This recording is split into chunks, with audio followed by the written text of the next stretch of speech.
नमस्कार श्रोताओं, तो हाजिर हैं दिन भर की प्रमुख खबरों के साथ। तो इससे पहले खबरों को जाने निवेदन रहेगा, कृपया चैनल को जरूर सब्सक्राइब करें। तो पेश हैं आज दिन भर की प्रमुख खबरें।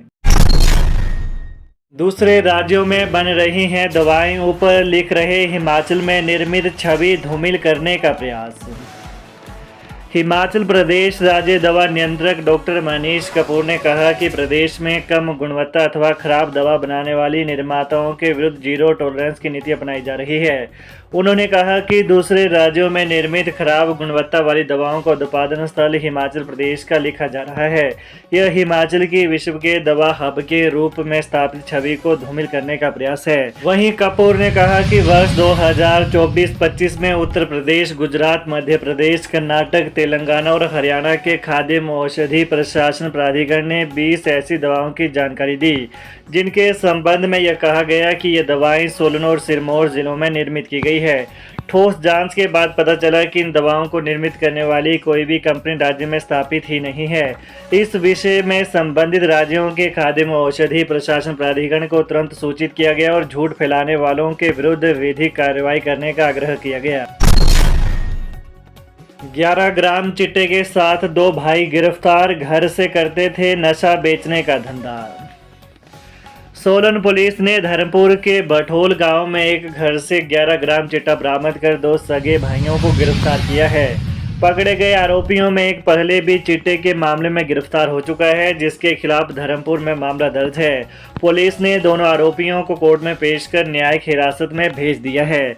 पुलिस के अनुसार धर्मपुर थाना की टीम एनएच पर गश्त पर थी। इस बीच सूचना मिली कि गौरव और उसका भाई चेतन अपने घर में चिट्टा बेचने का धंधा करता है। दोनों ने घर के नीचे निर्माणाधीन भवन में चिट्टा रखा हुआ है। सूचना मिलते ही पुलिस ने तुरंत निर्माणाधीन मकान में दबिश देकर गौरव और चेतन निवासी गाँव बठोल को 11 ग्राम चिट्टे सहित गिरफ्तार किया। शिमला में पुलिस कांस्टेबल भर्ती का नया शेड्यूल जारी। जिला शिमला में पुलिस कांस्टेबल महिला एवं पुरुष भर्ती के तहत होने वाली शारीरिक मानक परीक्षा यानी पीएसटी और शारीरिक दक्षता परीक्षा पैट के लिए संशोधित कार्यक्रम जारी किया है। यह परीक्षा अब 1 अप्रैल 2025 से 11 अप्रैल 2025 तक पुलिस ग्राउंड भराड़ी में आयोजित की जाएगी। इस संबंध में पुलिस अधीक्षक शिमला की तरफ से एक प्रेस विज्ञप्ति जारी की गई है। इसके अनुसार बदले निर्धारित परीक्षा तिथियों में बदलाव किया गया है और नए रोल नंबरों के अनुसार उम्मीदवारों को संशोधित कार्यक्रम के तहत परीक्षा देनी होगी। महिला अभ्यर्थियों की परीक्षा पहले 11 मार्च से 15 मार्च तक होनी थी, लेकिन अब यह 1 अप्रैल से 4 अप्रैल तक होगी। इसी तरह पुरुष अभ्यर्थियों के लिए 16 मार्च से 22 मार्च तक की निर्धारित तिथियों में बदलाव कर 5 अप्रैल से 11 अप्रैल तक परीक्षा निर्धारित की गई है। हिमाचल के 2 जिलों में बर्फबारी का येलो अलर्ट। चंबा, कांगड़ा, कुल्लू और मंडी में आंधी तूफान की चेतावनी। कल और परसों होगी बारिश। हिमाचल प्रदेश में आज रात से वेस्टर्न डिस्टर्बेंस यानी WD एक्टिव हो रहा है। मौसम विभाग ने ताज़ा बुलेटिन जारी कर कुछ क्षेत्रों में येलो अलर्ट जारी किया है। IMD ने किन्नौर और लाहौल स्पीति जिला के कुछ क्षेत्रों में भारी बर्फबारी का येलो अलर्ट जारी किया है। इन दोनों जिलों में आज रात से परसों तक 1-2 स्पेल में भारी बर्फबारी हो सकती है। चंबा, कांगड़ा, कुल्लू और मंडी जिला में तेज तूफान और आसमानी बिजली गिरने का येलो अलर्ट दिया गया है। कुल्लू में सड़क पार कर रही बुजुर्ग महिला को HRTC बस ने कुचला। हिमाचल प्रदेश के कुल्लू जिला मुख्यालय स्थित ढालपुर चौक में HRTC की बस ने एक बुजुर्ग महिला को कुचल दिया। इससे महिला की मौत हो गई। हादसा सुबह 10:30 बजे के करीब हुआ, जब HRTC के केलांग डिपो की HP 421257 नंबर बस मनाली से चंडीगढ़ जा रही थी। इस दौरान ढालपुर बस ठहराव के पास कुछ देर के लिए रुकी थी। इसी बीच बुजुर्ग महिला अपनी बहू और भांजे के साथ सड़क पार कर रही थी कि बस भी चल पड़ी। इस दौरान बुजुर्ग महिला से बहू का हाथ छूट गया और वो बस के नीचे आ गई। बस चलती रही और पूरी बस बुजुर्ग महिला के ऊपर से होकर निकल गई और उसके बाद जाकर बस चालक ने ब्रेक लगाई। घटना में महिला की बहू को भी चोटें आई हैं। क्लर्क भर्ती पोस्ट को 962 का फाइनल रिजल्ट घोषित। हिमाचल प्रदेश राज्य चयन आयोग HPRCA ने क्लर्क के 82 पदों के लिए पोस्ट कोड 962 के तहत ली गई परीक्षा का फाइनल रिजल्ट घोषित कर दिया है।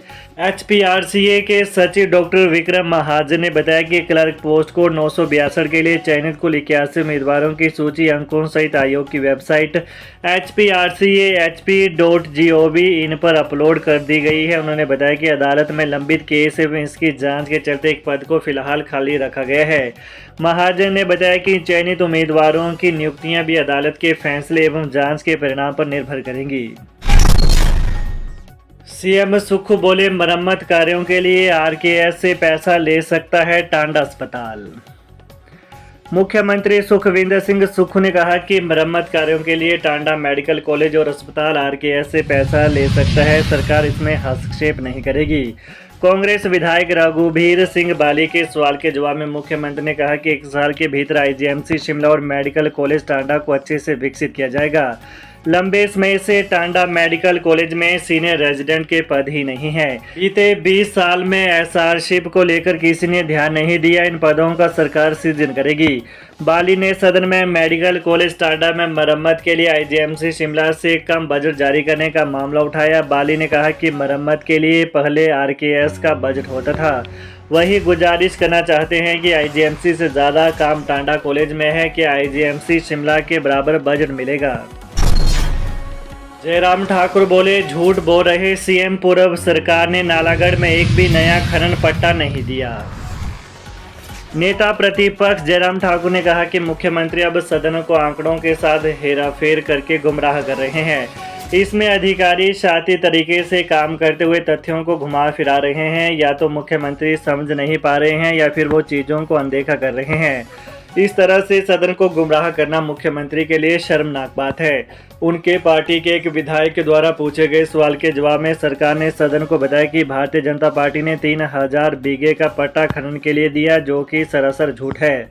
मुख्यमंत्री और अधिकारियों द्वारा जानबूझकर सदन को गुमराह किया गया है। मुख्यमंत्री ने जिन खनन पट्टों का जिक्र किया, सारे के सारे पूर्व की कांग्रेस सरकार द्वारा लोगों को दिए गए हैं। वर्तमान की सुक्खू सरकार में भी मुख्यमंत्री ने अपने एक विधायक के परिवार को 600 बीघे का खनन पट्टा दिया है। यह सरकार मित्रों और अपने विधायकों के बाहर कुछ देख नहीं पा रही है और विपक्ष पर शर्मनाक और झूठे आरोप लगा रही है। शिमला के प्रतिष्ठित सरकारी स्कूल में महिला शिक्षक ने छात्रा को मारे थप्पड़, FIR दर्ज। राजधानी शिमला के पोर्टमोर स्कूल में 6ठी कक्षा की छात्रा को महिला शिक्षक ने थप्पड़ मार दिया। इस संबंध में छात्रा की मां की शिकायत पर पुलिस ने थाना छोटा शिमला में महिला शिक्षक के खिलाफ केस दर्ज कर मामले की जांच शुरू कर दी है। 10 वर्षीय पीड़ित छात्रा को थप्पड़ मारने के मामले में पुलिस ने आरोपी महिला शिक्षिका के खिलाफ जुवेनाइल जस्टिस एक्ट और BNS की धारा 115(2) के तहत कार्रवाई अमल में लाई जा रही है। पुलिस को दिए बयान में पीड़ित छात्रा की मां ने बताया कि सोमवार को संस्कृत कक्षा के दौरान महिला शिक्षक ने उनकी बेटी सहित अन्य छात्राओं को शब्दों के अर्थ याद करने के लिए कहा था। जब महिला शिक्षक ने कक्षा में छात्राओं से शब्द के अर्थ पूछे तो कई बच्चे सही उत्तर नहीं दे पाए। इसको देखते हुए महिला शिक्षक ने उनकी बेटी को खड़े होकर उन सभी बच्चों को थप्पड़ मारने के आदेश दिए जो सही उत्तर नहीं दे सके थे। डरी सहमी छात्रा ने महिला शिक्षक के कहने पर गलत जवाब देने वाली छात्राओं को हल्के से थप्पड़ मारे। इसे देखकर आरोपी महिला शिक्षक ने गुस्से में आकर पीड़ित छात्रा को जोर से थप्पड़ जड़ दिया और कहा कि इस तरह थप्पड़ मारते हैं, तुम कक्षा की मॉनिटर हो, तुम्हें थप्पड़ मारना भी नहीं आता। शिकायत के मुताबिक इसके बाद कक्षा की 2 अन्य छात्राओं को भी महिला शिक्षक ने थप्पड़ मारे। जब छात्रा घर पहुंची तो उसने इस बारे में अभिभावकों को जानकारी दी। तो ये रही दिन भर का आज का बुलेटिन। हिमाचल की ताज़ा खबरों को जानने के लिए कृपया चैनल को अभी सब्सक्राइब करें। धन्यवाद।